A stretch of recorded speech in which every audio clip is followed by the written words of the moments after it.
الصلاۃ والسلام ایک امی لقب کا ایک اعجاز آدمی کو ملا علم کا روشنی.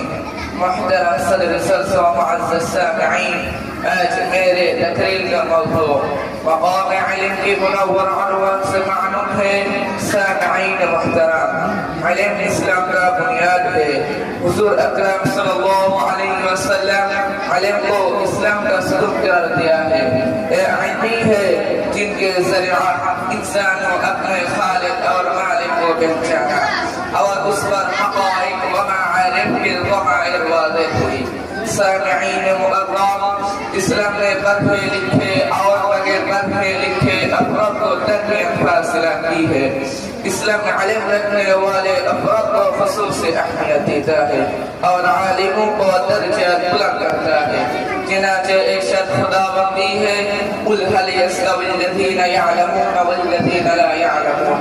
کہو بلا جو لوگ علم رکھتے ہیں اور جو نہیں رکھتے برابر ہو سکتا ہے؟ بلکہ میں تو کہتا ہوں عبداللہ ابن مسعود میں علم آیا تو اقرأ الناس بن گئی، ابی ابن کعب میں علم آیا تو اقرأ الناس بن گئی، عبداللہ ابن عباس میں علم آیا تو امام المفسرین بن گئی، حضرت ابو حنیفہ میں علم آیا تو امام المجتہدین بن گئی، سید انور شاہ کشمیری میں علم آیا تو فقیہ الامت بن گئی، حسین احمد مدنی میں علم آیا تو شیخ العرب والعرب بن گئی. الغرض علم جن کے اندر آتا گیا وہ چمکتا دمکتا گیا.